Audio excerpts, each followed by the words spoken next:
My mom wanted me to be a truck driver because that would mean I would make $24,000 a year if I went to Truck Masters, and that would be twice what my father made. And she thought that would happen, but something inside of me said, I don't want to drive a truck. There's something else that matters more to me, and I decided I was not gonna go for money instead of passion. And the rewards have been pretty amazingly better than being a truck driver. It's not bad being a truck driver, it's just not what I was after. And I look back, and one of the things that helped me was my original teacher, Jim Rohn, who was a personal development speaker I went to hear when I was 17. He said something the first time I heard him, and he said, you know, it's really simple.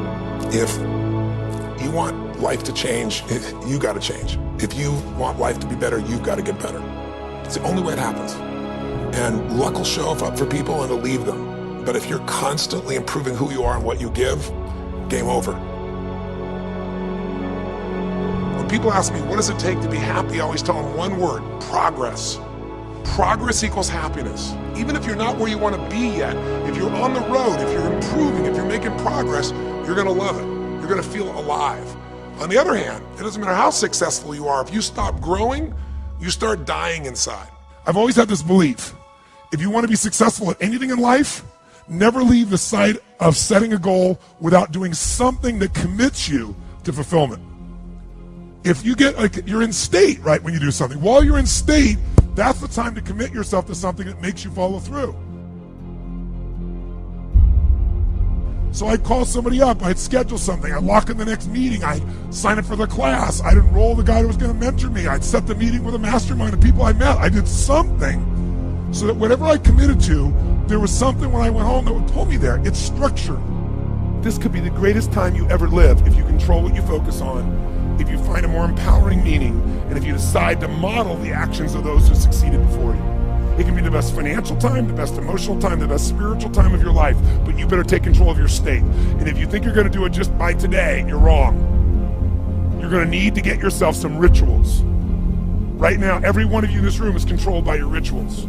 I don't just mean this one, I mean every morning you get up. I know your body, I can look at your body right now, and I can guess your rituals. Some of you, your rituals to work out 5 times a week, I can see it clearly.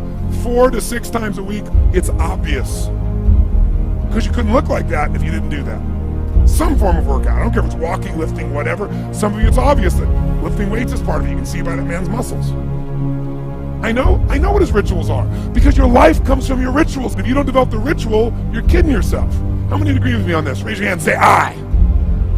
And there are rituals that put you in state, and there are rituals that take you out of state.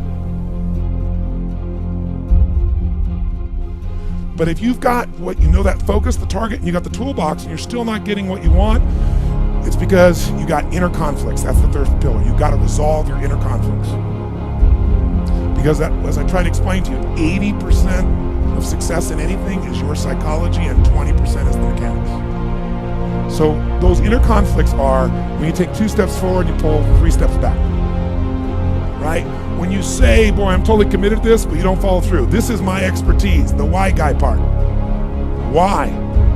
Why do you keep saying you want this? You have crystal clarity, you have the tools, and you're still not getting it? There's a conflict in you. Align your life with what is most important to you.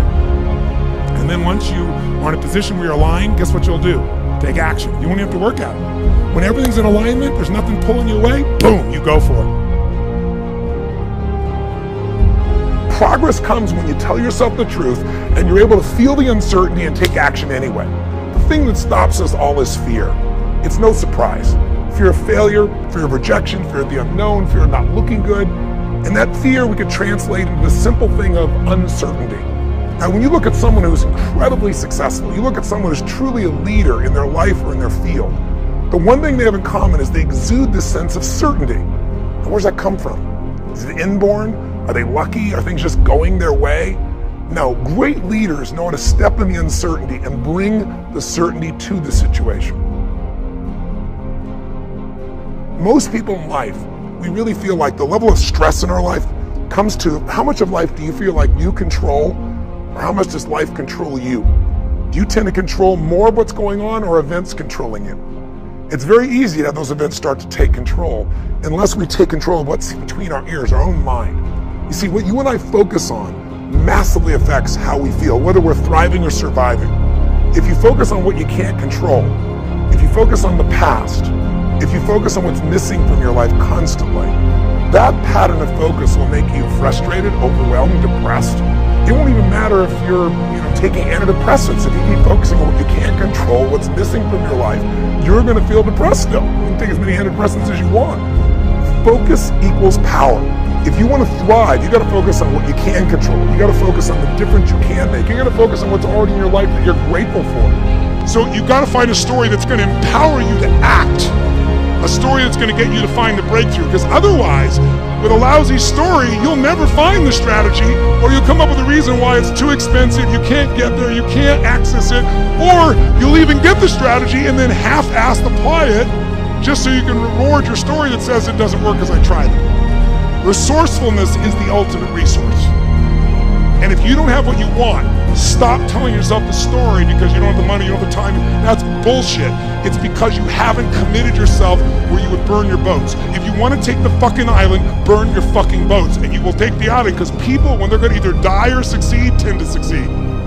But most of us give ourselves a way out, and that's why we don't have what we want. I was thinking about where this journey began for me, my desire to serve. Every day before I get on stage, I do this thing to whip myself into a peak state, and then my last words are, "Use me, Lord." That's my prayer. And every day my goal is to be a blessing in people's lives. Just do more, give more, share more, create more. And what you need will be there. It's like air. You don't stop to think about when you take a breath whether it'll be there or not. It's always going to be there. Yeah. You just got to do your part.